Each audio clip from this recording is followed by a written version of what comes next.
자, 3부 시작하겠습니다. 이번에는 이동현, 전병욱, 그들은 과연 구원받을 수 있을 것인가? 글쎄옵시다. 그것이 알고 싶습니다. 글쎄요. 전 궁금하지도 않은데. 기사를 먼저 볼까요? 그런 기사가 났나요? 종교적 열심은 왜 신앙을 배반하는가? 네, 크게 쓰임받는 사람이 좋은 신앙을 가진 사람? 그러면서 기사가 났어요. 네, 푸푸스스 아시죠? 푸푸스스? 나 이거 처음 봤어요. 이거 저도 때문에. 이거 처음 봤어요. 네. 그게 뭐예요? 뭐예요? 나 진짜 물어보고 싶어. 포프스가 뭐야? 퍼펙트 포스트 같은 거예요. 근데 뭐야? 무슨 뜻이에요, 저게? 저게 뭐예요? 저거는 뭐에 줄임말인지 잘 모르겠는데 푸푸스스? 네, 푸푸스스. 푸푸스스? 그거 사람들이 개인적으로 기사를 써서 발췌해서 블로그 기사를 올려놓는 그런 거라 생각하시면 돼요. 그러니까 SNS에 최적화된 그러니까 요즘에 그런 그런 건가요? 거 되게 많잖아요. 허핑턴 포스트 같은 거 그런 거예요. 그런 거요? 그거 정식 기사라기보다는 이제 본인 블로그 기사를 좀 올려서 그중에 괜찮은 걸 올려주는 시민 기자 그렇게 생각하시면 되죠. 그렇구나. 시민 기자. 근데 글 잘 썼던데. 네.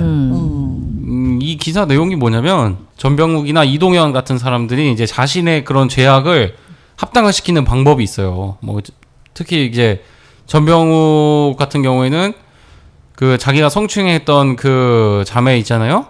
네. 통화할 때 이런 말을 해요. 내가 그래? 뭐 너가 죽으라면 죽는 거지. 뭐 그치만 이게 뭐야? 교회가 이게 막 이러면서 교회를 이 모양으로 만들면 되겠느냐. 그런 식으로 이제 자기 죄를 합당화시키는 거예요. 조용히 해라, 니네. 시끄럽게 하지 마라. 네. 자기는 죽어도 되는데 교회는 죽이면 안 된다. 뭐 이런 얘기죠. 네.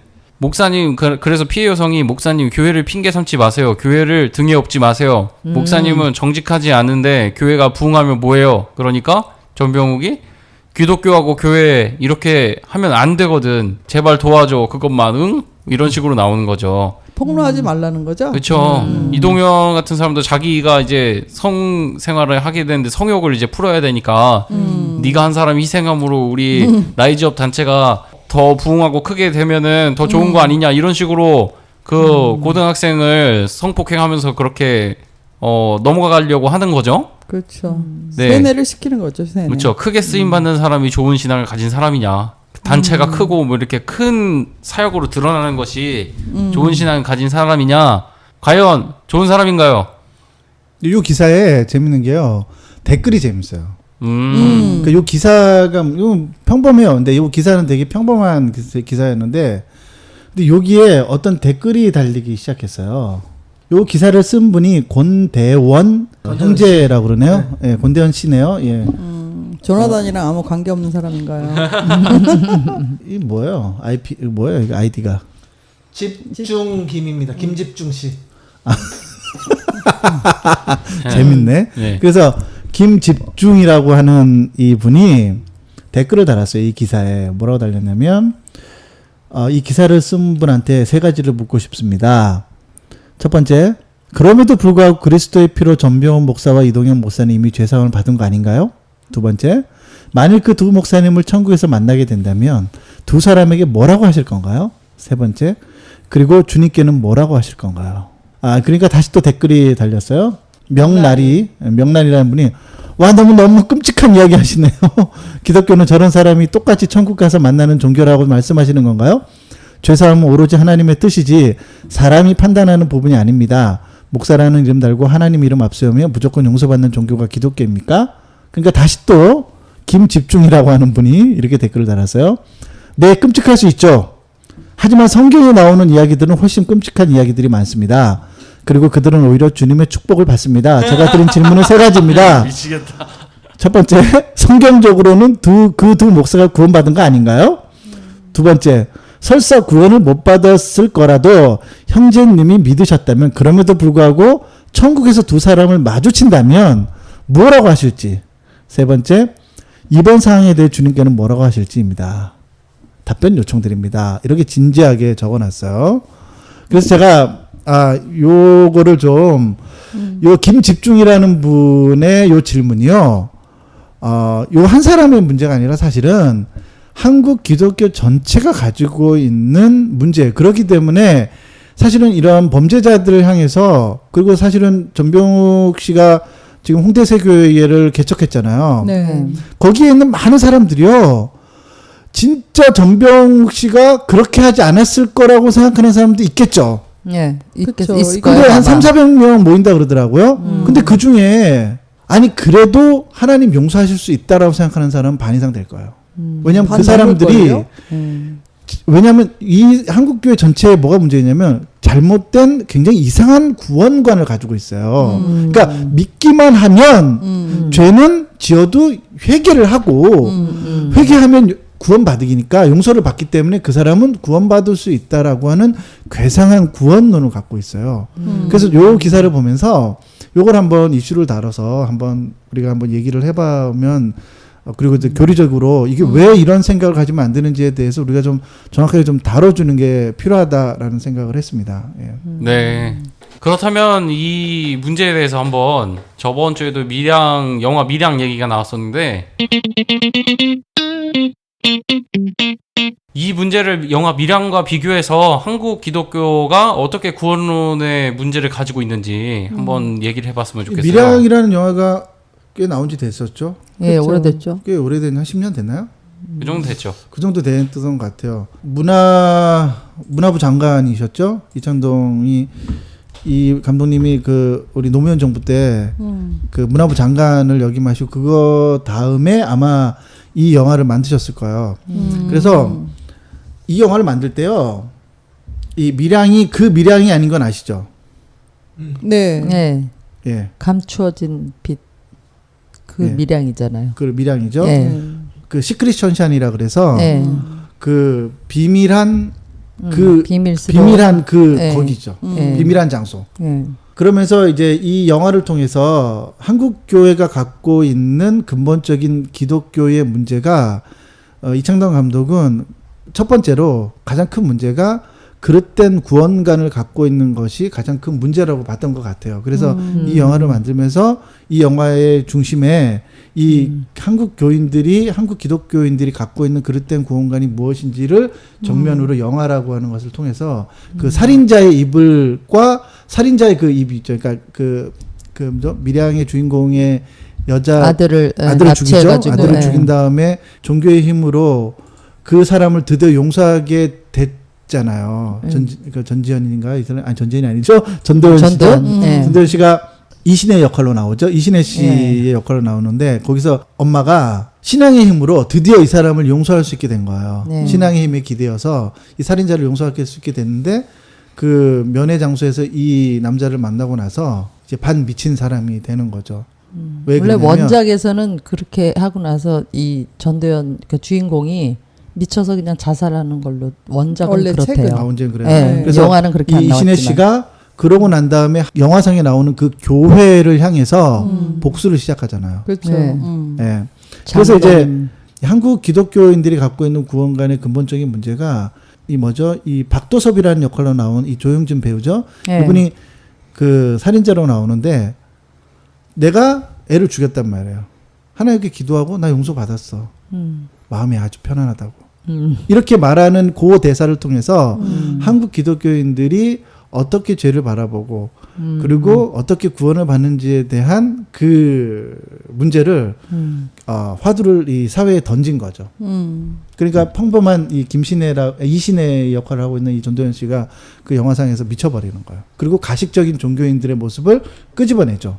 그리고 네. 거기 이제 장로 역할로 나오는 사람이 결국은 이제 그 자신의 이중적인 삶에 대해서 나오고 뭐 이런 이제 쭉 영화가 그런 식으로 흘러가요. 근데 저는 교회에서 그렇게 정말 배웠는데요. 그러니까는 이 살인자가 그렇게 회개하고 자신의 그 행동을 돌이키는, 그러니까 회개는 물론 감옥에 있긴 했지만 그렇게 하면 하나님께 용서를 받고 또 용서를 받는 것 자체를 구원인 걸로 그렇게 여태까지 거의 뭐 그렇게 알고선 사는 거죠. 그 교회에서는 그렇게 얘기하지 않나요? 교회 오빠 어때요? 구원은 전적인 하나님의 은혜라고 생각하는 게 먼저라고 생각을 해요. 그러니까는 사람이 할 수 있는 것은 없다.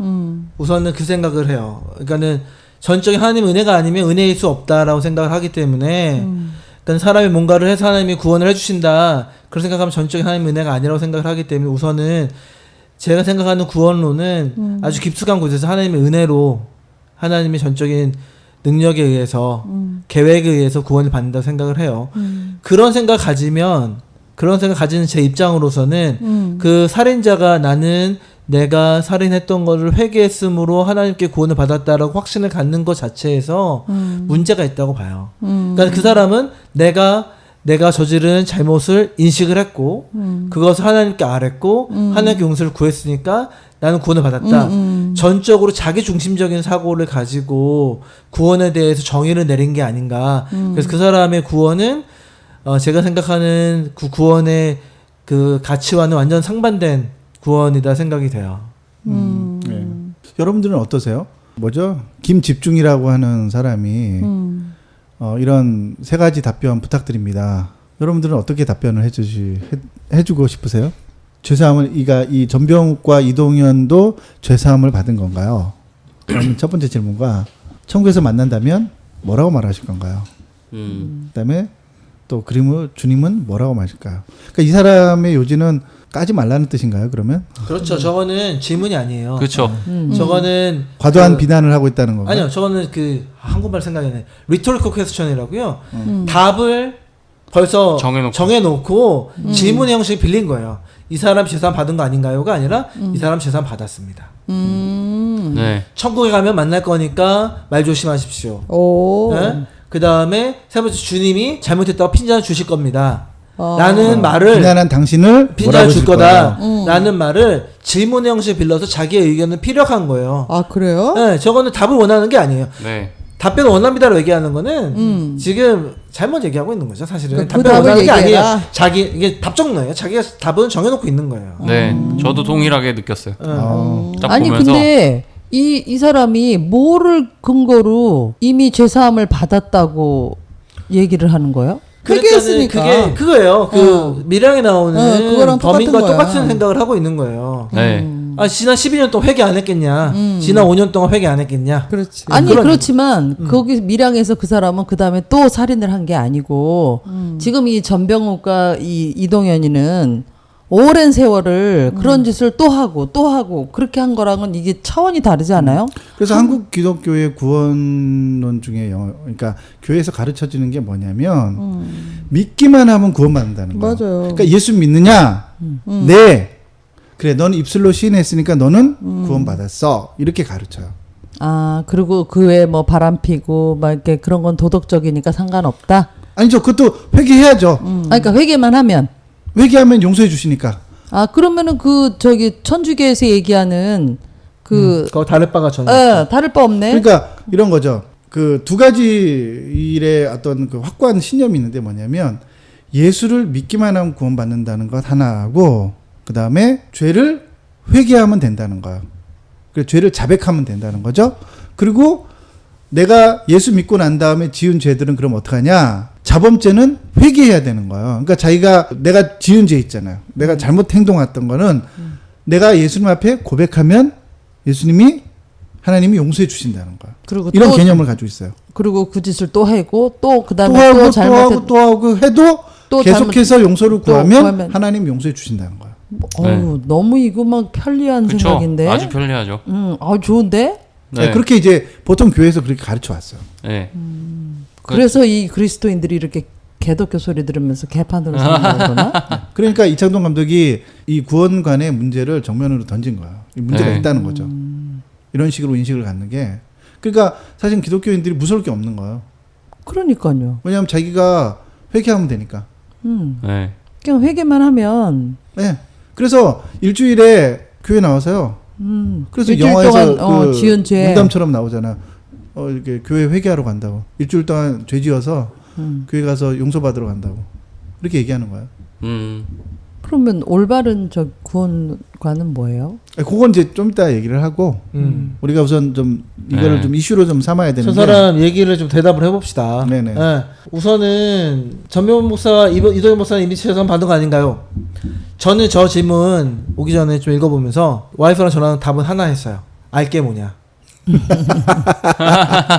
멋져. 맞아. 알게 뭐냐. 궁금하지 않아. 화끈한데? 솔직히 알게 뭐냐에는 두 가지 답이 있는 거예요. 우선은 별로 관심이 없고 네, 관심 두 번째는 모른다예요. 그렇죠. 그러니까 내가 사람의 눈으로 누가 구원을 받았다 안 받았다 얘기하기는 힘들다라는 게 제 생각이에요. 그래서 우선은 알게 뭐냐는 말은 두 가지를 포함한 거예요. 우선은 관심이 없고 또 하나는 모르겠다. 그거는 내가 결정권이 없다. 1번에 대한 제 개인적인 답은 그렇고요. 만약 저는 이번에 두 목사님을 천국에서 만나면 두 사람에게 뭐라고 할 건가요? 우선 말을 걸지 않을 거고요. 말을 걸 필요 없을 것 같고, 말을 걸 필요 없을 것. 그러니까 말을 걸 필요. MB도 구원받았을까? 구원 받았어도 저는 말을 걸지 않을 것 같아요. 아니 그러면 교회 오빠는 저 사람들이 천국에 간다는 거예요? 아니 여기 만약에 가정이 있잖아. 간다면 만약에 그렇다면 저는 그냥 하나님이랑 교제하느라 바쁠 것 같아요. 그래서 저 사람들한테 관심을 갖지 않을 것 같고, 그리고 주님께 뭐라고 말할 건가요? 저거 대답할 거 있죠. 주님 대단하십니다. 영혼을 또 살리셨군요. 뭐 그 정도밖에 할 수 있는 게 없죠. 근데 저는 1번의 대답이 더 중요하다고 생각해요. 그러니까 오늘 이 토론의 이 팟캐스트의 가장 중요한 거는 저 1번에 대한 대답을 어떻게 잡느냐가 제일 중요한 거죠. 그렇죠. 왜냐하면 1번의 질문이 제일 중요해요. 1번의 질문에 예스 노가 갈리면 2, 3번 문제는 자동으로 해결되기 때문에. 그렇죠. 네. 저는 1번은 전병우 이무동현은 절대 구원받지 못했다. 왜냐하면 제가 배운 교리는 진짜 회심한 사람이라면 그 마음에 하나님의 성령께서 같이 하시잖아요. 그렇다면은 분명히 하나님께서 그렇게 말씀하실 거라고 생각해요. 네가 잘못한 것들이 있으니까 목사직에서도 내려오고 잘못한 그 사람들과 교인들 앞에서 무릎 꿇고 사죄하고 눈물 흘리면서 회개하라고 그렇게 성령님께서 분명히 말씀하실 거라고 저는 확신을 하고 그러니까 이 사람들은 구원 못 받았고, 두 번째로 그러면 당연히 두 번째 문제 해결되죠. 천국에서 저 사람들 볼 일은 없어요. 네. 그리고 세 번째 주님께서 잘 심판하셨다고. 이 사람들 천국에서 봤으면 하나님 안 믿었을 거라고. 저는 그렇게 얘기하고 싶어요. 특히 첫 번째 질문에서 만약에 하나님 성령께서 지금은 저는 저 사람들이 구원받지 못한 상태라고 확신을 해요. 근데 나중에라도 진짜 이 사람이 회개했으면은 내가 그때 정말 잘못했다고 그 자매들한테 찾아가서 미안하다고 회개하고 교회 삼일교회 사람들한테도 회개하고 홍대 세교회에서도 내려오고 그런 행동을 반드시 할 거라고 생각해요. 저는 현 상태로 저 사람들은 구원받지 못했다고 확신합니다. 네. 저도 현 상태로는 구원받지 못했을 거라고 생각을 해요. 앞으로는 어떻게 될지 모르겠지만 현 상태로는 구원받지 못했을 거라고 생각을 하고, 또 이 사람들 그러니까 천국에서 만날 일 당연히 없고, 이 사람들에게 뭐 이런 문제를 이렇게 구원을 받았나 안 받았나 이렇게 생각하는 것 자체가 좀 잘못된 의견이 아닌가. 네. 그렇게 우리 한번 좀 생각되네요. 다른 얘기를 좀 해봤으면 좋겠는데요. 한국 교회의 이런 죄를 내가 예수를 믿기만 하면 구원받는다. 우선은 그거를 먼저 하나 까야 돼요. 왜냐하면 이 사람들이 김집중이라고 하는 사람이 요 한국 사람을 대표하는 것 같아요. 그래서 이 김집중이라는 사람이 두 사람이 구원받았다는 생각을 하는 것 같아요. 그러니까 그 생각의 기저에는 뭐가 깔려 있냐면 예수를 믿으면 구원받는다는 거예요. 근데 이 사람이 두 사람이 예수를 믿잖아요. 그렇죠. 그리고 한 사람은 아주 전폭적으로 수그리면서 용서를 구했단 말이에요. 한 사람은 처음에 용서를 구하는 것처럼 했지만 나중에는 마치 없었던 일처럼 자기 기억에서 이 모든 거를 다 지워버렸어요. 그렇죠? 그렇죠. 그러니까 그리고 이제 이 사람이 나는 좀 미안한 마음은 있지만 내가 목스케직을 그만둬야 될 만큼 잘못하지는 않았다. 이렇게 생각하는 것 같아요. 그러니까 예수를 믿기만 하면 구원받는다라고 하는 이 생각 있잖아요. 예수를 믿기만 하면 구원받는다는 생각 어디서부터 온지 아세요 혹시? 그거는요. 제가 이거 찾아봤는데 네. 로마서 10장 9절에서 10절 말씀에 내가 만일 내 입으로 예수를 주로 시인하며 또 하나님께서 그를 죽은 자 가운데서 살리신 것을 내 마음에 믿으면 구원을 얻으리니 사람이 마음으로 믿어 의에 이르고 입으로 시인하여 구원에 이르느니라. 이 말씀 때문에 이게 우리가 생각하는 그런 구원 받는 걸로 생각하는 거 아닌가요? 이게 말씀이 뒷받침이 되잖아요. 그렇죠. 근데 그 말씀은 너무나 깊은 말씀이에요, 사실은. 그 예수님이 죽으셨다. 라는 거 하나만 가지고도 우리는 10시간, 20시간 얘기할 수 있어요. 왜 죽으셨는지부터 시작해서 그게 뭘 의미하는 건지. 그리고 부활하셨다는 건 또 어떤 의미를 갖는지. 그리고 믿음이라는 것 자체를 가지고도 도대체 믿는 게 뭔가. 나는 양피디를 믿어. 이거 똑같은 건가? 나는 조나단을 믿어. 이 말과 난 예수님 믿어가 뭐가 차이가 있는가? 그런 거에 대한 아주 근본적이고 깊은 그런 생각에서 사람들이 믿는다고 얘기하는 건지 그게 너무 중요한 것 같아요. 제가 봤을 때는 내가 예수님 믿는다는 게 도대체 뭘 믿는 걸까요? 예수님을 믿는다는 게 예수님 믿어서 구원받는다고 얘기하는 게 그럼 예수님이 나를 돌아가셨고 부활하셨고 나 그거 믿어. 그게 정말 되게 신기한 거는 믿어지냐는 거죠. 믿어지냐고요? 네. 그거는 저는 그렇게 물어보고 싶어요. 근데 우선은 잠깐만. 네. 우선은 이 구절은요. 전혀 우리가 쓰는 지금 우리가 사용하는 그러니까 당신은 예수를 믿으십니까? 입으로 네, 이제 저는 예수를 믿습니다. 이러한 것을 전제로 한 구절이 아니에요. 그러니까 이 구절을 알아야 될 것 이 같아요. 구절의 배경 의미는 지식을. 뭐냐면 배경 지식이 뭐냐면 로마의 압제하에 있을 때요. 내가 예수를 주로 시인하면은 주가 뭐예요? 예수가 나의 왕이라는 거예요. 네. 주인. 그러니까 내가 예수는 나의 왕이라는 거예요. 근데 초기 기독교인들이 박해를 받고 죽음을 당한 이유가 뭐냐면 다른 왕을 섬긴다는 거예요. 제목이 뭐냐면. 그렇죠. 그러니까 다른 왕을 섬기기 때문에 그 첫 번째가 사자굴에 던져지고 그렇게 살았잖아요. 그 사람들이 죽임을 당한 이유가 첫 번째 그거고 두 번째는 그다음에 그 통속과 문화를 해한다는 거예요. 남녀가 평등하다고 말하고 그렇죠. 서로 이렇게 머리 쓰지 말라고 그러고 뭐도 하지 말라 그러고 전통과 문화 중요하지 않다고 말하는 거예요. 그러니까 그 시대의 전통과 문화들을 소란스럽게 했기 때문에 그래서 박해를 받았던 것. 근데 이제 그거보다 더 큰 피해는 뭐냐면 왕이 있다는 소문 때문이었단 말이에요. 그래서 이 사람들이 그리스도인지 아닌지 구분해내는 방법이 뭐였냐면요. 잡아놓고 칼을 들이밀고 너희 왕이 누구냐? 이렇게 물어보는 거예요. 이제 그걸 전제로 하고 이 말을 하는 거예요. 사실은요. 그러니까 지금 우리가 사형리를 앞에 놓고 당신은 사주 완성을 하는 다음에 사주 완성. 이제 예수가 이런 분입니다. 예수 믿으시겠습니까? 예. 그럼 당신은 구원받았습니다. 이게 예수를 시인하는 거랑 이 본문이 말하는 배경하에서 예수를 주라 시인하고 예수가 나의 왕이다. 나는 주님만을 따르겠다. 라고 말하는 거랑 질적으로도 같을 수 없는 구절이고 맞아요. 그걸 그런 식으로 사용하면 안 되는 거예요. 이거는요. 그러니까 이거는 우선은 예외로 치고요. 이 구절은 전혀 이것과 상관은 없어요. 사실 아니 상관이 없는 거예요. 한국 교회에서 전도할 때 네. 이렇게 하고 있잖아요. 그러니까 이제 이게 이거를 좀 문제라고 지금 얘기하는 거죠. 문제를 좀 제기해야 되는 게 우리가 왜 예수를 믿기만 하면 구원받는가라고 하는 이런 것이 보편화돼서 모든 사람들의 인식 가운데 머리에 자리를 잡았을까요? 저는 첫 번째 문제가 사형리라고 생각해요. 네, 맞아요.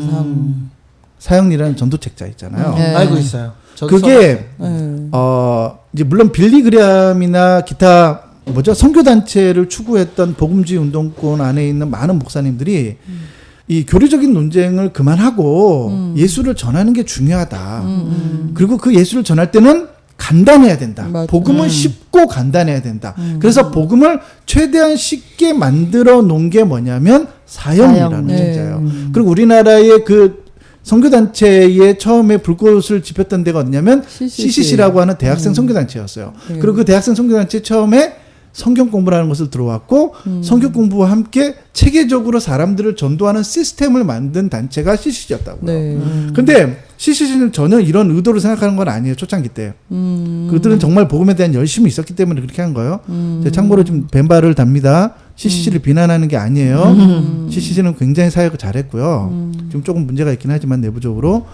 하지만 초창기 때 한국교회 안에서 복음화 선교단체 일을 잘하셨어요. 근데 전혀 의도하진 않았는데 이 사형리가 CCC가 성장하는 것만큼 CCC에서 이제 대학생 선교단체였잖아요. 네. 대학교에서 교육받은 그때의 70년대, 80년대 초반에 그 사람들이 지금이 다 목사님 되셨고, 맞아요. 그분들이 청년 때 다 교회로 들어와서 성경 공부라는 걸 만들고 사람들을 성경 공부를 가르치기 시작했단 말이에요. 그리고 그 사람들에게 개인 전도를 이렇게 해야 된다고 가르친 게 뭐냐면 사형리를 가지고 시작한 거예요.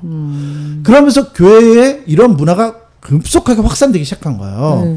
그러면서 사형리에 뭐라고 나오냐면 복음을 쉽고 아주 간단하게 전하는 거란 말이에요. 그러니까 하나님이 계시고 죄가 있고 우리는 죄 때문에 하나님과 멀어졌고 그것을 다시 있는 분이 예수인데 예수를 믿으면 지금 여기서 예수를 시인하면 당신이 구원을 받았습니다. 이렇게 가르쳤다고요. 대학생들. 그래서 대학생들한테 쉽게 가르치는 걸 뭐냐면요. 요 앞에까지 다 해서 상대방이 예수를 믿습니까? 예, 네. 믿습니다. 이렇게 말하면요. 당신은 그리스도인입니다. 보기 이렇게 나와요, 사형리에. 네, 맞아요. 사형리에. 진짜예요. 네, 당신이 믿습니다. 이 사람이 진실한 회개를 했는지 안 했는지 검토하고 검증하는 거는 필요가 없어요. 그냥 그렇게 말을 하면 그걸로 그 다음 단계로 넘어가서 예, 당신은 이제 그리스도인이 되었습니다. 당신은 예수를 영접했으니까 당신은 어떻게 살아야 되는지 자, 따라서 기도하십시오. 라고 하는 그런 걸 따라가는 거예요. 그 사형리대로 한 거죠. 그러면서 사람들의 의식 가운데 뿌리를 확 내린 거야. 예수를 그냥 입으로 고백하면은 이 사람은 예수를 믿게 된 거죠. 그리고 이제 그것하고 플러스해서 80년대에 그 교회 성장, 우리 저기 2화 때인가요? 다뤘던 부분 있잖아요. 네. 교회 성장학을 목말라 하던 그 300을 삼백. 목말라 하던 그 목사님들이 교회의 수를 늘리기 위해서 무조건 교회에 오는 사람들은 복음을 간략하게 전하고 예수를 믿겠다고 고백하면 교회의 회원으로 받아들여주고 세례를 주고 이런 일들이 80년대 교회 안에서 급속하게 일어났다는 거예요. 그러면서 이 참된 구원이 무엇인지 성경이 말하고자 하는 구원이 무엇인지에 대해서 진지한 고뇌와 고민을 거친 게 아니라 교회 성장학과 그 사형리와 만나면서 아주 얄팍한 구원론이 교회 안에 생기기 시작한 거예요. 사실은 배경은 그래요. 이게 사실은요. 지금 제가 10분 동안 잘나가게 설명했지만 이게 10분 가지고 돼도 않아요. 이건 몇 시간 동안 설명이 사실은 가능한 거거든요. 하여튼 이제 큰 개론은 그렇다는 거죠. 그런 식으로 이제 그런 문화가 교회 안에 생기기 시작한 거야, 사실은요. 지금 말씀하신 게 이제 세대주의 구원론인 거죠.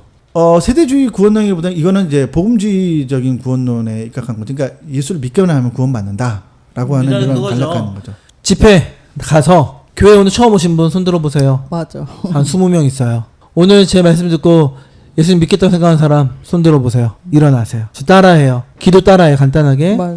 그러면 여러분들 다 이제 기독교인이야. 요한복음 몇 절이지? 그 1장. 그렇게 하는 게 그리스도인이 돼 있다고 말해주는 거죠. 말해줘요. 선포를. 그 빌리그램 목사님이 그런 식으로 그렇게 한 했죠. 거예요. 이제 와서. 네. 계속 하거든요. 네. 지금 하시는지 모르겠지만 그렇게 하셨단 말이죠. 근데 저는 이제 머리가 크고 좀 이제 성인이 되면서 제일 감사했던 게 뭐냐면 이 복음이 믿어지는 거예요. 아까도 제가 은혜 얘기 잠깐 했지만 복음이 믿어지는 게 그게 정말로 은혜더라고요. 그러니까는 이 어렵고 깊은 말씀이 설교 말씀을 듣거나 뭐 강의를 듣거나 그러면 믿어지고 이해가 되는 게 그게 복음이더라고요. 그게 은혜고. 근데 그게 믿어지고 그렇게 되는 거에는 그러니까 본인이 자신 안에 있는 그러니까 죄의 본체가 있다는 걸 깨달았기 때문에 믿어진 게 아니에요? 회심했기 때문에 믿어진 거겠지. 그러니까 그 얘기를 하고 싶은 거예요. 그러니까는 무슨 얘기를 하고 싶었던 거냐면 양 PD한테 예수님 믿습니까? 사형리를 전도를 했을 때 양 PD가 예수님 믿습니다 했을 때 그 믿습니다라는 그 네 글자의 깊이가 너무나도 얕은 깊이를 가지고 있는 믿습니다라는 거죠. 그쵸. 뭐가 믿어졌겠어요. 네, 맞아요. 뭐를 알고 믿었다고 얘기를 했겠으며 진정한 이 진리가 뭔지를 뭐를 알고 그 자리에서 믿었다고 얘기하고 상대방이 그리스도인을 선포를 할 수 있는 그러니까 이 그런 부분을 능력이 좀 거죠. 얘기를 우리 교회 오빠가 얘기한 것처럼요. 믿음이란 게 무엇인지를 우선은 논의를 좀 해야 돼요. 근데 이 믿음을 논의하기 위해서는요. 또 무엇을 논의해야 되냐면 그 전에 은혜와 율법이라는 것을 먼저 논의를 해야 돼요. 그래야지만 믿음이 도대체 무엇인지. 그러니까 믿음이라는 게 난 널 믿어. 그러니까 목사님들이 이런 얘기 하잖아요. 그쵸. 자, 교회가 보통 이렇게 가르쳤어요. 뭐냐면 여러분 이 버스 기사가 나를 목적지에 태워줄 것을 믿지 않으면 어떻게 이 버스를 타냐는 거예요. 맞아. 그럼 믿으니까 버스 타고 갔냐는 거예요. 그런 얘기 그런 것처럼 예수가 나를 구원했다는 걸 믿으라는 거예요. 이건 믿음이 아니에요. 확률이에요. 확률과 믿음을 구분을 못하는 거예요. 석가모니가 구원할 거라고 믿으면 거기 타면 되는데. 그러니까 보죠. 내가 이번에 교통사고 크게 났었잖아요. 네. 원주 가는 길에 맞아요. 그 터널에서 입구에서 네. 너무 보고 있는 내가 고통스럽더라고. 보세요. 그거를 버스를 타고 가던 사람들이 그걸 믿고 탔을 거 아니에요. 근데 사고 난단 말이에요. 그럼 그 사람들이 믿음이 없는 건가요? 그런 게 아니죠. 그건 확률이죠. 왜냐하면 보통은 20만 번을 보통 차를 타면 한 번씩 사고가 난다 그러더라고요. 그러니까 20만 분의 1의 확률을 그냥 20만 분의 1의 확률을 가지고 그냥 타는 거죠. 보통 개인이 운전을 하면요. 저도 이제 한 2달 전에 사고가 났잖아요. 그 차 문에 끼어가지고 죽을 뻔했는데 보통 개인이 확률적으로 4만 번 정도를 운전을 하면요. 한 번씩 사고가 난대요. 개인은. 그거 사람 나름 아니에요? 그러니까. 저는 더 많이 나요. 그러니까 근데 통계학이 결혼하는 그렇다는 거예요. 4만 번이 통계학이 아니고 그래서. 그러니까 그건 통계라는 거죠. 근데 만약 이런 거요. 100만 명, 그러니까 1억 명이 예수를 믿었는데 그 중에 한 명은 구원을 못 받고 나머지 9억 9,999만 9,999명이 구원을 받았어요. 그럼 어떻게 되는 거죠? 그게 확률이에요. 9억 9,999만 9,999분의 1이 되는 거예요. 그 얼마 전에 기사 보니까 어저께인가 그저께인가 11조 안 하면은 암 걸린다는 목소리 있었잖아요. 그러니까. 목사님은 별의별 말을 다 했으니까. 뭐 그분은 좀 당장 깔 건 아니고요. 네. 그분은 곧 돌아가실 거예요. 괜찮아요. 아니 굉장히 그 지대한 영향을 미치는 목사님이잖아요. 하여튼 그러니까 이게 확률과 믿음을 구분하지 못해서 그런 식으로 이제 교회 안에서 써왔잖아요. 네. 근데 이제 우리가 믿음이라는 것을 얘기하려면요, 율법과 은혜를 좀 정확하게 이해를 해야지만 성경이 말하는 믿음이라는 게 이런 거구나. 왜냐하면 믿음이라는 게요, 언어가 갖고 있는 한계가 있기 때문에 성경이 말하는 의미를 그 믿음이라는 단어 안에 다 넣을 수가 없어요. 그런 단어가 존재하지 않는 거예요. 그러니까 최대한 성경적인 개념에 가까운 단어가 믿음이라는 단어이기 때문에 쓰긴 하는데 그것도 만족스럽지 않은 거예요. 사실은 신학자들은. 근데 다른 단어가 없기 때문에 그걸 쓰는 거죠. 근데 이제 이걸 한번 제가 질문해 보고 싶어요. 계속 좀 토론을 하고 싶어서 모세는 어떻게 구원받았을 거라고 생각하세요? 그러니까 이런 거죠. 우리는 예수님 이후에 많은 사람들이 믿음으로 구원받았다고 생각을 해요. 그렇죠? 예수를 믿음으로 구원받는다? 네. 그러면은 모세는 어떻게 구원받았을까요? 율법을 잘 지켜서 말 잘 듣고 하나님이 하지 말라는 거 안 하고 그랬나요? 모세가 하지 말라는 거 안 했나요? 그런 사람으로 알고 있는데 아니에요? 네, 정확하게 그게 세대주의 구원론이에요. 세대주의가 가르치는 세대주의가 뭐예요? 세대주의가 뭐냐면요, 이 세상을 7시대로 나누는 거예요. 그래서 아담의 시대, 그다음에 족장 시대, 그다음에 광야 시대, 그다음에 왕국 시대, 그다음에 교회 시대, 이런 식으로, 그다음에 천년왕국. 그래서 성경에 나온 순서대로. 성경이 나온 순서대로 천년 단위로요. 이걸 끊어가지고 7시대로 나누고 그 7시대마다 하나님이 인간을 구원하시는 방식이 각각 다르다라고 보는 입장이에요. 근데 이제 크게 두 가지의 관점으로 나누는데 그게 뭐냐면 구약과 신약을 나눠요. 세대주의가. 그래서 구약의 신자들은 어떻게 구원받았느냐 이렇게 물으면요, 율법을 지킴으로 구원받았고 신약의 성도들은 예수를 믿음으로 구원받았다 이렇게 가르쳐요. 근데 이거 오랫동안 교회가 가르쳐 온 거예요. 그렇게 그거 알고 맞잖아요. 있었는데요? 구약 때는 예수님이 없었으니까. 맞는 거 아니에요? 구약 시대 때는 예수님이 아직 안 왔잖아요. 그렇죠. 모세가 예수님을 알 수가 없죠. 예. 그러니까. 예수는 본 적도 없고. 예. 근데 이제 요거는 조금 뭐한 얘기인데 개약신약이라고 하는 것을 가르치시는 분들은요, 네.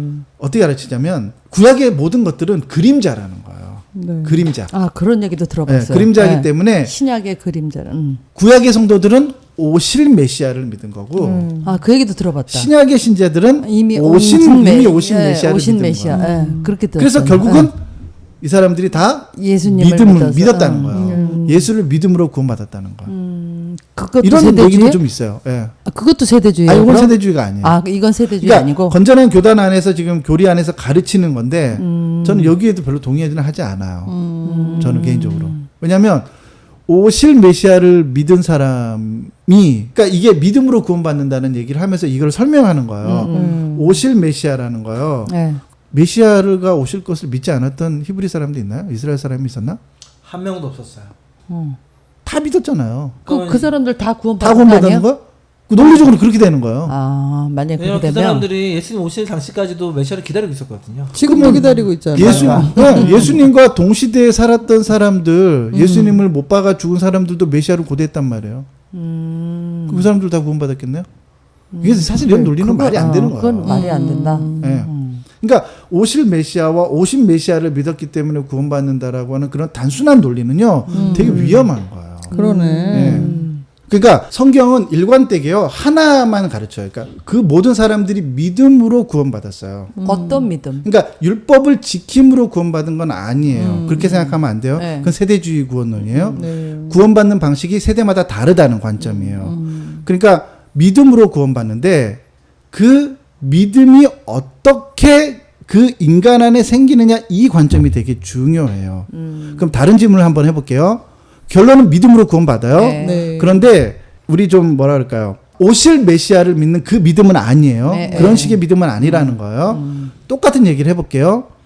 우리나라에 예전에 이런 이순신 장군은 구원받았을까요? 이런 질문 하잖아요. 네. 네.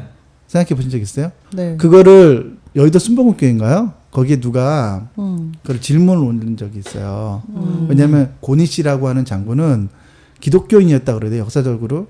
그래서 뭐 자기 그 임진왜란 때 깃발에다가 십자가를 그리고 십자군처럼. 십자군처럼 왔는데 우리 민족들이 그 사람을 죽였는데 그럼 우리 민족이 잘못한 게 아닌가요?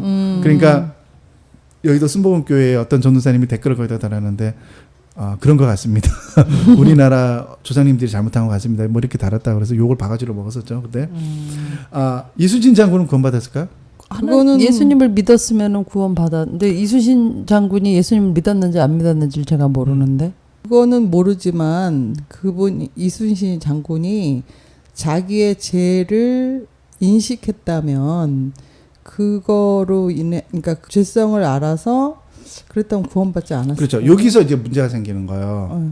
여기서 이제 문제가 생기는데 이순신 장군은 구원받았을까요? 세종대왕은 구원받았을까요? 이렇게 네. 물었을 때 사람들은 그때 복음이 안 들어왔었잖아요. 네. 네. 그 사람 당연히 예수 못 얻겠죠. 모르죠. 그렇죠. 예. 그러니까 구원받지 못한다고 교회는 예전에 가르쳤어요. 네, 맞아요. 근데 그러기에는 이 너무나 반발이 심한 거예요. 그러니까 어떻게 하는지 아세요?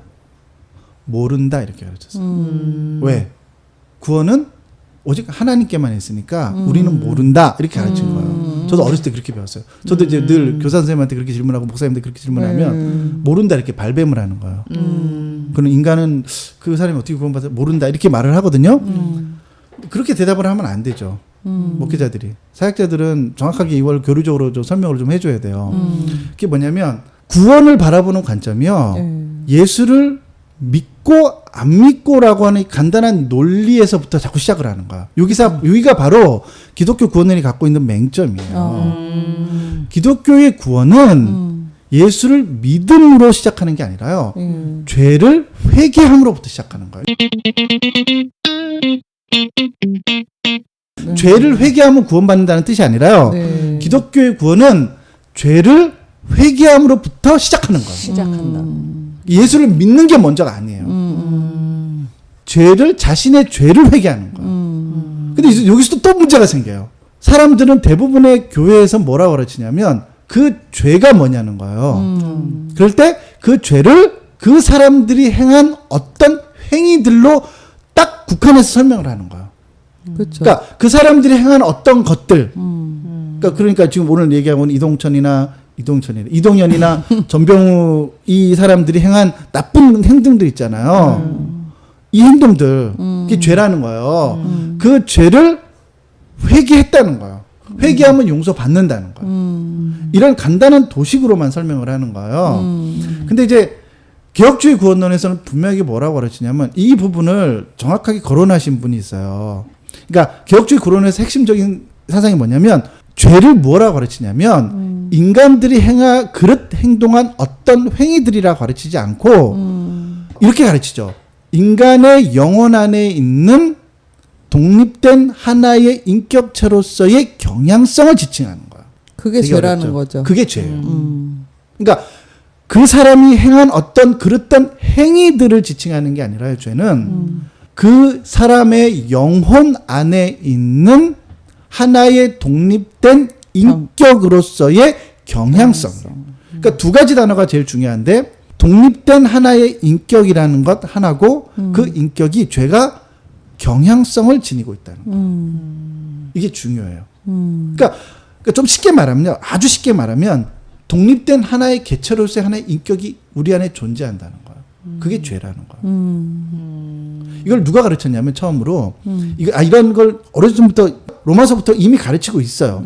그래서 로마서 7장 19절에 이렇게 돼 있죠. 내가 원하지 않는 그것을 행하면 그것은 내가 아니요 내 속에 있는 죄니라. 이렇게 설명해요. 네. 바울이 정확히 그렇게 설명해요. 그러니까 죄와 나를 구분해서 자꾸 설명을 하는 거예요.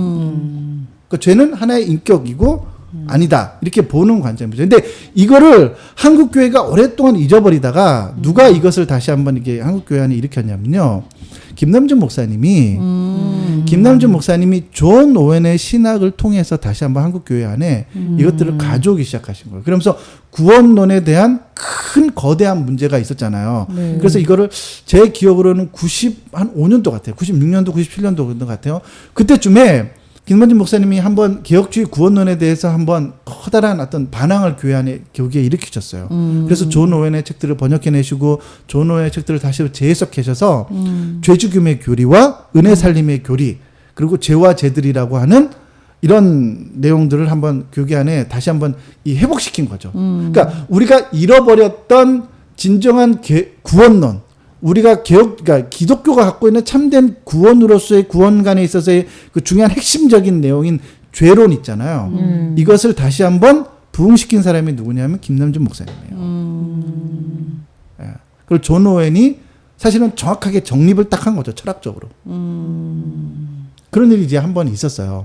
그러니까 사실 그 관점에서 보면은 이 이동영과 전병욱이라는 사람은요.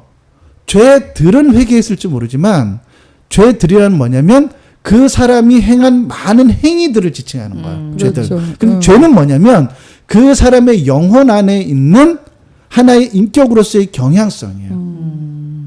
그러니까 이 사람들은 죄들은 회개했을지 모르지만 자신의 죄는 회개한 적이 없는 거예요. 그러니까 자꾸 또 그러고 그렇죠. 그렇겠죠. 자기 죄들을 짓고 회개하고 죄들을 짓고 회개하고 이걸 반복하는 거죠. 그러면 그런 그 죄의 경향성을 우리가 스스로 알 수 있는 게 아니잖아요. 아까 교회 오빠가 말한 것처럼 그것이야말로 정말 주님의 은혜가 아닌가요? 은혜가 없이는 그거를 알 수 그렇죠. 그래서 구원에 있어서의 전폭적인 무조건적인 하나님의 은혜라고 하는 가장 핵심적인 교리가 거기서 나오게 돼요. 그러니까 인간 개인으로서는 모든 사람은 죄들을 깨달을 수가 있어요. 네. 그거는 무슬림도 힌두도 기독교도 그러니까 그냥 일반 그 종교를 갖고 있지 않은 사람들도 죄들은 깨달을 수 있다니까. 이게 그렇죠. 죄고 이게 죄가 아니다. 네. 그 선악에 대한 개념을 갖는 거예요. 네. 심지어 그래서 다른 종교에 있는 사람들 자기 죄 회개한다니까요. 네, 맞아요. 다만 예수의 이름으로 회개하지 않을 뿐이에요. 네. 회개해요. 그렇죠. 그러니까 불교에서도 하잖아요. 문제는 거기에 있는 거예요. 핵심적인 게 뭐냐면 사람들은 죄들에 대한 인식은 있는데 죄에 대한 인식은 없는 거예요. 그러니까 여기서 핵심적인 내용이 갈리는 게 뭐냐면 구원 회심과 회심하지 못한 사람을 가르는 기준이 여기 있어요. 뭐냐면 우리가 이런 얘기를 많이 듣잖아요. 그리스도께서 나의 죄를 위해 죽으셨다 이런 말을 듣잖아요. 네. 그 죄는 뭐예요? 그 경향성. 그렇죠. 하나의 인격으로서의 그 경향성을 경향성. 말하는 거예요. 내 죄, 그러니까 내가 행한 죄들이 아니라 내가 갖고 있는 하나의 경향성으로서의 그 인격으로서의 그 죄를 위해 죽으셨다는 거예요. 그래서 제가 이거를 이제 가르칠 때마다 수없는 질문들을 받거든요. 자기는 한 번도 죄를 그런 식으로 생각해 본 적이 없다는 거예요. 태어나서 지금까지 내가 수십 년 동안 장로고 사역자고 나는 내가 죄인이라는 것을 그런 식으로 이해해 본 적이 없대요. 내가 죄인이 된 거는 내가 죄들을 행했기 때문에 죄인이기 때문에 내가 그 죄를 회개했다는 거예요. 근데 사실 이것도 말이 안 돼요. 왠지 아세요? 사람은요, 자기가 인식할 수 있는 범위 안에서만 죄들을 인식할 수 있는 거예요. 그렇죠? 그렇죠. 그러니까 내가 100만 가지 죄를 지었어요. 그 중에 반은 인식할 수 있죠. 예. 그 인식하지 못한 죄는 어떻게 해요, 그러면? 자기가 백보자 심판대 앞에 서가지고 자기가 온몸으로 받을 건가요? 자기가 받을 지옥 건가? 가는 거죠. 해결 못했으니까. 아니 원래 죽으면 다 그 심판대에서 다 다 먹었으니까. 받는데 그리고 사회 문화에 따라서 또 죄라는 게 또 그쵸. 달라질 수도 있고. 그렇게 제가 이제 22살 때인가요? 이게 궁금해서 물었어요. 저 양육하는 사람한테. 그랬더니 뭐라는지 아세요? 뭐래요? 그러면 성령이 우리 안에서 말할 수 없는 탄식으로 우리를 위해 중보하신다는 거예요. 그래서 내가 미처 깨닫지 못한 것들도 성령께서 다 회개하신다는 거. 그래서 용서받는다는 거. 이건 말도 안 되는 논리를. 그렇게 맘 편한 논리가 어디 있어요? 그거 좋은데. 네, 자기중심적인 맘 편한 논리죠. 나 혹시 모르니까 자는 사이에 성령님 기도해 주세요. 자면 어때? 그러니까 얼마나 그거 좋아. 그런 논리를 가지면 난 회개할 필요가 없는 거야. 그렇죠. 성령께서 알아서 다 해주는 거야. 이동현이가 좋은데? 지금 그러고 있을 거야. 아마. 글쎄. 네. 그러니까 죄를 깨닫는 것이 그 믿음의 시작인 거예요. 그 믿음이라는 것이 하나님께서 믿음을 주신다는 뜻이 무슨 뜻이냐면요. 이제 아까 질문으로 돌아가서요. 이순 씨는 구원받았을까요? 그가 죄를 회개했다면 구원받을 수 있는 거예요. 그렇죠. 그러니까 왜냐하면 그가 아직 예수를 듣지 못했을지라도 로마서 1장에 그 바울이 그 부분을 얘기한 거예요. 사람이 양심이 있기 때문에요. 자기 양심으로 하나님을 알 만한 지식들이 다 있다는 거예요. 그러니까 그 이순신이라는 사람도 하나님을 아는 지식이 있잖아요.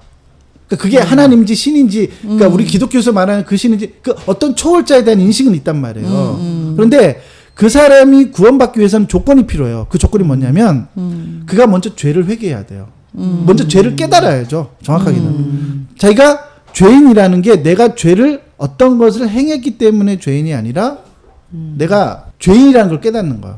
하나의 인격으로서의 그 죄가 내 안에 있다는 것을 깨닫게 되는 거죠. 그리고 그 죄를 오직 하나님만, 초월자이신 그분만이 이 문제를 해결할 수 있을 것이라고 하는 그 믿음이 있어야 돼요. 근데 그걸 믿음이라고 인정해 준다는 거예요. 그게 바울의 로마서 1장의 말씀인 거예요. 하나님을 알 만한 것이 모든 사람 안에 있다는 거예요. 그 부분을 말하는 거죠. 그러니까 그게 이 모든 이제 논의의 핵심이 뭐냐면요. 죄를 회개해야 된다는 거예요. 근데 제가 아까 말했듯이 제가 이런 거 할 때마다요. 수많은 사람들이 그러면 나는 죄를 회개한 적이 없는데 그러면은 나 예수를 믿는데 죄를 회개한 적이 없다는 거예요. 죄를 깨달은 적도 없고 죄를 그런 식으로 인식해 본 적이 없대요. 그러면은 나는 구원 받았나요? 이렇게 물어요. 안 받은 거죠. 예. 도리적으로는 뭐냐면요. 그 사람은 거듭난 신자가 아닌 거예요. 그렇죠. 그러니까 아무리 예수를 믿고 아무리 교회를 오래 다니고 아무리 죄들을 많이 회개했어도 그 사람은 교리적으로는 그 사람은 그리스도인이 아닌 거야. 근데 우리가 죄와 죄들도 잘 구분하지 못하는 것 같아요. 보통 죄 이러면 죄들을 죄라 그러지 그 인격으로서의 경향성이라는 거에 대해서 교회에서 가르쳐 준 적, 조나단한테 배우기 전에 난 그런 가르침을 들어본 적이 없어요. 교회 오빠는 들었어요? 교회에서 가르쳐줘요? 아니요. 교회에서 들은 적은 없고요. 저도 조나단한테 처음 들은 얘기라서 제가 조금 약간 충격이 좀 있었어요. 사실은. 왜냐면은 저는 이제 간단하게 생각했던 것 중에 하나가 거듭나서 믿어서 천국 가는 그런 우리가 어릴 때부터 간단한 그 교리가 사실은 간단한 교리가 아니고 되게 깊은 교리라는 거는 성인이 돼서 깨달은 거고 그 중에 이제 하나님 은혜가 있어서 우리가 죄인인 거를 알게 되고 그 다음에 그걸 회개하고 그 다음에 이제 그 구원의 첫걸음을 하는 거라는 거는 알고는 있었는데 그 죄에 대한 그 죄가 어떤 하나의 그 인격체라는 그런 이제 교리 그런 교리는 사실은 처음 접했어요. 그래서 제가 조나단한테 처음 듣고 나서 구글도 좀 찾아보고 그런 교리가 확실하게 있는 건지 얼마나 이 교계에서는 정립이 되어 있는 건지 좀 봤는데 거기는 이게 사실은 교리라는 단어가 사람들이 정립을 할 수밖에 없는 그런 거기 때문에 완전히 다 그게 모든 교계에 그 개념이 다 들어가 있는 건 아니더라고요. 네, 맞아요. 맞아요. 그래서 우선 거기에 대해서는 저도 뭐 신학자가 아니기 때문에 정확하게 모르겠는데 우선은 저랑 이제 조나단이랑 일치하는 부분은 어디냐면 죄라는 것이 내가 내 안에 죄가 있다는 것을 모든 사람이 죄를 지었다. 모든 사람이 죄인이다라는 거를 알게 되는 게 그 부분에서 하나님의 은혜가 없으면 암만 길에 가서 사람들한테 당신 죄인입니다 얘기해도 못 알아먹거든요. 그렇죠. 그거에서는 이제 조나단과 저와 개념이 일치를 하죠. 그러니까 죄인이라는 거, 내가 죄인이고 내 안에 죄가 있다는 것을 깨닫는 것은 하나님이 전적으로 도와주시는 거다. 왜냐면 거기가 시작점이기 때문에 네, 거기에서는 확실히 일치를 하고 네. 있어요. 그래서 이 부분을 그 서문학교에 개척하셨던 그 김선수 목사님도 요한복음 강의하실 때 12번째인가요? 아마 이 부분을 정확하게 다루세요.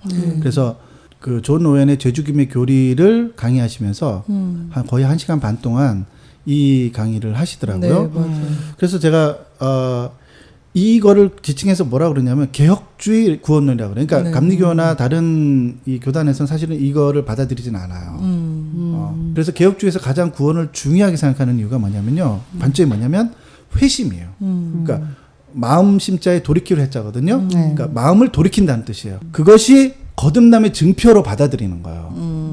마음을 어디에서 어디로 돌이킨다는 얘기예요? 그 죄를 깨닫게 되면은 자신의 마음, 상한 마음이 되고, 그러니까 이런 거죠. 죄를 깨닫게 된 신자들은요, 자신이 예전에는 내가 죄를 지었기 때문에 죄인이라고 하는 보여지고 가시적인 것들을 이해하게 되잖아요. 근데 죄라고 하는 하나의 인격체로서의 자기 영혼 안에 존재하는 죄를 깨닫게 되면은 자기 전체를 부정하게 돼요. 그러니까 내가 죄인이라고 하는 것은 내가 죄를 지었기 때문에 죄인이 아니라 내가 죄 가운데 태어나서 죄 가운데 먹고 죄와 함께 살기 때문에 죄인이라는 인식이 생기는 거예요. 그러니까 이것과 이거는 완전히 구분되는 거예요. 그러네요. 그러니까 이게 타 종교와 기독교를 구분짓는 기준점이 되는 거예요. 무슬림이나 힌두교도들은요 이런 거 안 가르쳐요. 거기도 죄인이라는 걸 가르치고 죄와 선을 가르치는데 그리고 그 죄를 회개하는 법도 가르쳐요. 근데 인간들이 행하는 어떤 것들에 대해서 가르치는 거예요. 근데 오직 기독교만이 인간의 근본적인 내면의 문제에 대해서 관심을 갖는 거예요.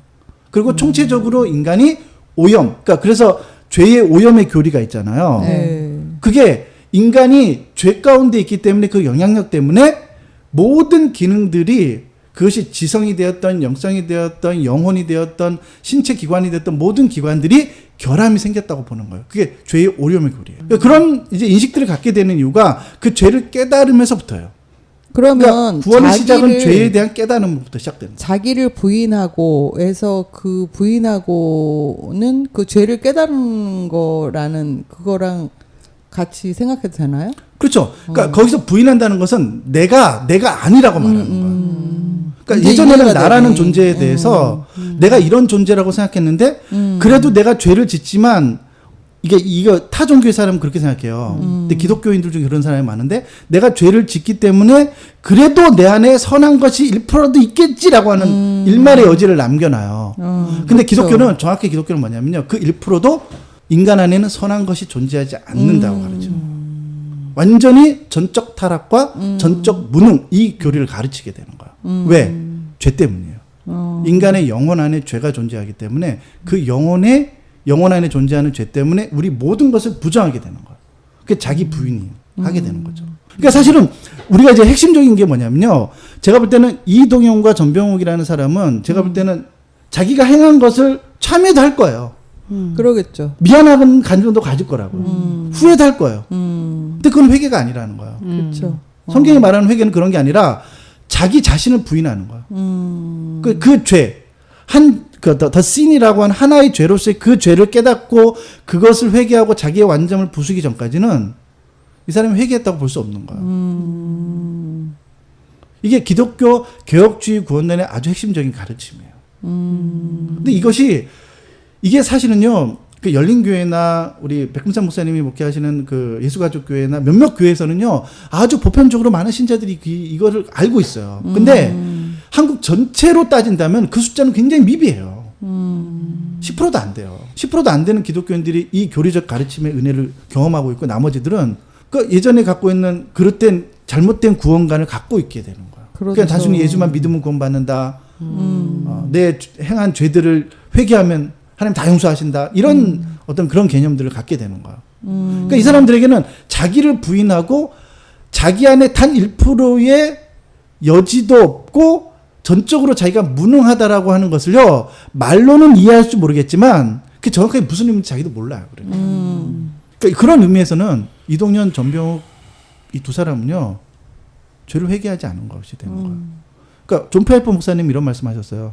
당신들이 전도할 때 왜 사람들이 예수를 믿어야 되냐고 이게 물었잖아요. 네. 그러면 우리가 전도할 때 죄를 회개하라고 가르친다고요. 네, 맞아요. 전도할 때 죄를 회개하라고. 그럼 무슨 죄를 회개하냐고 그러면은 담배 핀 거, 맞아, 술 마신 맞아. 거. 너 그러면 회개하라고 막 그렇던데. 그거는 구원하고 전혀 상관없는 것들을 가르쳐. 그러니까 그런 식으로 전도하기 때문에 도대체 왜 세상 사람들이 예수를 믿어야 되는지 모른다는 거예요. 존 파이퍼 목사님. 그런 식으로 사람들이 전도하고 있기 때문에. 그러니까 예수께서 왜 우리의 죄를 위해 돌아가셨다라고 할 때 그 죄는 그러면 결국은 술 먹고 담배 피고 이런 것들 때문에 주님이 죽으셨다고 말하는 거랑 똑같은 거예요. 그렇지. 그럼 거기서 이상한 교리가 나오게 되는 거예요. 네. 그러면 이제 마지막으로 어떻게 해야지 이렇게 잘못된 구원관을 가진 교회들이 바뀔 수 있을까? 거기에 대해서 한번 얘기를 해봤으면 좋겠네요.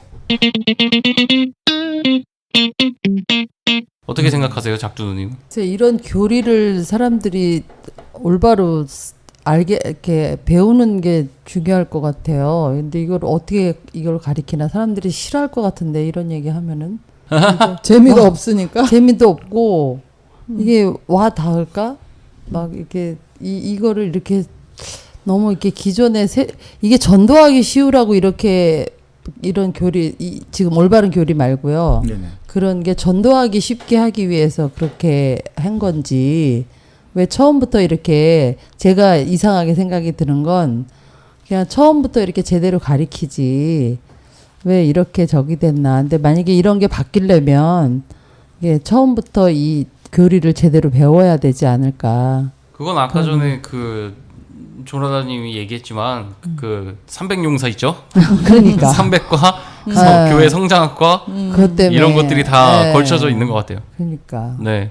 그러니까 저는 제가 중국에서 유학을 했었는데 처음으로 회심에 대한 설교를 들었던 게 그 김남주 목사님이 저희 교회를 방문하셨어요. 그때 백금상 목사님이랑 같이 중국에 오셔서 이제 설교하고 다니셨는데 김남주 목사님이 정말 막 여러분 너무 졸려온 회개해야 목소리로. 됩니다. 막 이러면서 눈물 섞인 목소리 있잖아요. 이러면서 설교를 하셨는데 저는 그 설교 듣고 아 저게 진짜 참된 회심이다 그러면서 굉장히 마음에 와닿았었거든요. 그때 막 눈물 흘리면서 막 기도하고 그랬었는데 회심에 대한 설교하는 게 그렇게 어렵고 사람들이 못 알아듣는 어려운 교리적인 설교만은 아니라고 생각해요. 저는. 그래서 반드시 그런 설교들을 교회 개혁하는데 바른 교리를 선포하는 그런 회심 관련된 설교들이 더 많아져야 된다는 생각이 먼저 들고요. 교인들 자체도 올바른 말씀이 무엇인지 스스로 판단해서 그런 바른 말씀을 선포하는 교회를 또 찾아가는 것도 좋은 방법이 아닌가. 1차적으로는 전체적인 목회자들이 그런 윤리나 도덕적인 설교나 예화를 많이 들은 그런 설교들을 하는 게 아니고 진짜 안에서 개혁이 일어나서 목회자들 자체가 설교자들 자체가 정말 하나님께서 원하시는 자신들이 신학교에서 배웠던 그런 지금 성도들의 구미에 맞는 그런 땡기는 말씀을 많이 하기보다는 성장하게 관련된 말씀들 많이 하기보다는 그러니까 네 진짜 교회의 질적 성장에 훨씬 요구되는 그런 시대라는 생각이 들어요. 저는. 지금의 이 교회 상태를 보면 진짜 우리나라 우리나라뿐만이 아니겠죠? 정치하고도 정말 거의 판세가 같이 돌아가는 것 같은 생각이 들어요. 진짜 사회랑 교회랑 밀접한 관계가 있나 봐요. 그 전엔 그렇게 생각 못 했는데 그렇게 세상도 실용주의, 교회도 실용주의 그런 것 때문에 정말 우리가 알아야 될 걸 모르고 넘어가는 게 아닌가 그런 생각이 드네요. 그런 말씀을 하셨어요. 은혜는 거저 받는 거다. 하지만 싼 건 아니다. 그러니까요. 그렇게 얘기했던 말씀이 저한테는 지금 생각해보면 너무나 그동안 이거 너무 쉽게 생각했구나. 네, 제가 인도에 잠깐 가서 우리 친구들 젊은 친구들한테 강의를 부탁받아가지고 잠깐 얘기했는데 그들한테 가장 많이 강조했던 게 그거였어요. 은혜, 너희들이 생각하는 것이 그렇게 간단한 거 아니야. 그렇게 싸게 내가 하나님 믿고 예수님 믿으면 구원받는 거야. 그게 구원받을 때 그 믿음 갖게 하나님 도와주시는 거야. 그렇게 간단하게 은혜가 간단하게 이렇게 딱 여기서부터 여기까지가 은혜야. 이렇게 되는 게 절대로 아니다. 더 묵상하고 더 생각해 보면 더 깊고 그 가치가 얼마나 센 건지에 대해서 그거에 대해 깊이 생각해 보자. 그런 얘기를 많이 얘기를 해주고 왔거든요. 지금 교리 문제보다는 저는 이제 교리라는 단어가 저희 청취자분들 중에서 이제 저희랑 또 교단이 다른 분들은 이거 들으시면서 뭐 그런 말이 다 있어. 뭐 그런 교리가 다 있어. 그렇게 생각하실까봐 그럴 것 같아. 있죠. 우선은 교리라는 말을 배제를 하고 저는 이 조나단이 맨날 강조하는 기독교는 진리인 거예요. 맞아요. 예. 근데 그 진리를 부족한 인간들이 깨닫기 위해서는 어쩔 수 없이 교리를 만들어서 이렇게 다가갈 수밖에 없어서 완벽한 교리는 조나단도 얘기한 것처럼 없단 말이죠. 네. 그래서 우리가 알아야 되는 건 이 진리가 무엇인가, 구원이 무엇인가에 대한 더 깊은 성찰이 필요하고 그 시작은 뭐 모든 교단에서 다 똑같은 말을 해. 거듭나야 되는 거거든요. 제가 제일 좋아하는 그 어릴 때 배웠던 찬송이 그거예요. 맘 찾게도 못 가요. 하나님 나라. 구원 열차. 네. 거듭나면 가는 나라 하나님 나라가 그게 진리인 거거든요. 맞아. 그 거듭난다라는 거, 죄를 깨닫고 회심한다는 게 그게 하나님 나라 가는 거라는 거를 우리 진짜 어릴 때부터 노래를 배웠는데 그게 이제 머리가 크고 성인이 되면서 그 가치가 얼마나 큰 건지 그걸 알게 되는 거죠. 저는 청취자분들이 교리 문제 때문에 너무 힘들어하지 않으셨으면 좋겠어요. 우선은 왜냐면 저도 그것 때문에 많이 힘들거든요. 어느 교단 설교를 들으면 교리가 좀 다르고 어느 교단 설교를 들으면 교리가 다르단 말이에요. 와, 교단마다 교리가 다르네. 다르죠. 근데 진리는 하나이기 때문에 그거를 가는 방향에서 어쩔 수 없이 신학자들이 그런 교리를 만든 거라서 우선은 거듭남에 대한 깊은 고민을 좀 해보시고 그 다음에 구원이 그렇게 쉬운 게 아니다. 네? 그런 거에 대한 얘기를 좀 더 생각을 좀 더 해보셨으면 좋겠다. 그렇게 얘기를 하고 싶어요. 네. 저도 동의하고요. 그래서 그러니까 웨슬리가 사역했을 때도 감리교단에서 그의 가르침이 조금 다른다 할지라도 동시대 인물에 위필드가 있어요. 근데 둘은 이제 교리적인 데로 되게 많이 싸웠거든요. 그럼에도 불구하고 그들이 회심을 촉구하고 회심을 설교할 때요, 동일한 현상들이 일어났어요. 맞아요. 그들이 죄를 선포하고 죄를 책망하고 죄에 대해서 깨달으라고 말할 때 많은 사람들이 자기의 마음을 찢고 자기의 죄를 회개했어요. 근데 그것은 자기의 죄를 회개했다는 뜻은요, 자기가 나쁜 짓을 했기 때문에 회개한 게 아니라 이전에는 단 한 번도 내가 나쁜 짓을 안 하면 선하고 좋은 사람이라고 생각했었는데 자기 안에 그 형언할 수 없는 큰 죄가 있다는 것을, 그 근본적인 죄의 문제가 있다는 것을 깨닫고 나니까 수많은 사람들이 회개하고 그렇게 일어난 것들이 지나고 나서 제1차 대각선 운동, 미국에서 일어났던 2차 대각선 운동, 이렇게 일어났던 거예요. 그러니까 그게 한 개인에게 일어나잖아요. 그럼 그걸 회심이라고 말해요. 네. 근데 성경에서는 그걸 회심이라는 단어를 쓰지 않고 마음을 쪼개는 거고, 마음을 돌이킨다고 말하고, 자기의 마음을 찢는다고 이렇게 말을 해요. 근데 이제 그거를 가르쳐서 회심이라고 말하죠. 근데 이제 그게 한 시간 안에, 같은 시간 안에, 같은 장소에서 다수의 사람들에게 일어나면은 그것을 부흥이라고 그래요. 그러니까 부흥은 교회의 숫자가 늘어나는 것을 지칭하는 게 아니라 이 회심이라고 하는 자기 죄를 깨닫고 회개하는 이런 그 은혜의 역사들이요, 다수의 아주 많은 사람들 가운데 일어나는 거예요. 그게 부흥이거든요. 그래서 이한 머레이 목사님의 그 부흥감 바로 세우기인가요? 거기에서 보면은 이 부분을 지적해요. 교회가 300을 추구할 게 아니라, 교회 성장이 아니라 참된 교회의 부흥을 추구한다는 거는 그리고 이제 누구죠? 조나단 에드워드의 그 기도합주에 중보기도 교회가 중보기도해야 될 한 가지 제목은 뭐냐면요. 이 부흥을 위해서 기도해야 돼요. 부흥은 교회의 숫자가 늘어나는 게 부흥이 아니라 사람들이 자기 길을 깨닫고 돌이키는 거야. 그게 한두 명 일어나는 게 아니라 100명, 200명, 1000명, 10,000명이 일어나도록 교회가 모여서 함께 기도하는 거예요. 마음을 쪼개서. 왜냐하면 그거를 하실 수 있는 분은 오직 하나님밖에 없다는 걸 알기 때문에. 그래서 그거 함께 모여서 중보기도하는 거예요. 중보기도는 교회에 이런 돈이 필요해요. 이런 물건이 필요해요. 그걸 가지고 함께 모여서 기도하는 게 아니라 왜냐하면 사람의 그런 거는 우리가 헌금해서 할 수 있어요. 근데 사람의 마음을 변화시키는 거는 인간이 할 수가 없어요. 하나님만이 할 수 있기 때문에. 그런 것 같아요. 그래서 교회 안에 참된 부흥을 위해서 기도한다는 거는 자신이 먼저 이제 뭐죠? 회심을 경험하고 회심을 경험한 사람만이 다른 사람들의 회심을 위해서 기도할 수 있게 되는 거죠. 논리적으로는 사실 그래요. 그래서 그런 일들이 교회 안에 일어났으면 참 좋겠어요. 네, 3부 대안 제시까지 해서 네, 우리 교회 가운데 어떻게 나아가야 할 방향에 대해서 한번 얘기를 해봤고요. 자, 댓글 한번 볼게요. 우리 제임스 한이라는 분이 아직도 포퓰리즘, 청년을 조금도 생각하지 않으면서 뭐만 시도하려면 물고 뜨는 건 참 아쉽네요. 청년은 거지입니다. 이렇게 댓글 남겨주셨어요. 저도 여기 충분히 동감하고요. 제가 이거 보면서 아프니까 청춘이다 이런 말 하고 있으니까 답답해서 이루 말할 수 없다고 댓글 남겨드렸어요. 준치로님이 세상의 범죄자들을 목사라고 부르는 팟캐스트라니 어서 집에 가서 귀를 씻어야지 이렇게 남겨주셨어요. 그래서 제가 주소 알려주시면 귀청소 세트 하나 보내드리겠다고. 저는 이거 양 PD 이 댓글이 이 답글이 더 재밌었어요. 사실 제가 그 얘기 꼭 할게요. 목사는 직업일 뿐입니다. 제가 먼저 얘기하죠. 그냥 호칭일 뿐이에요. 우리나라가 언어 중에 전 세계에서 몇 안가는 사람을 사람 이름 안 부르고 호칭으로 부르는 그런 언어예요. 그래서 이름 부르기가 되게 애매해요.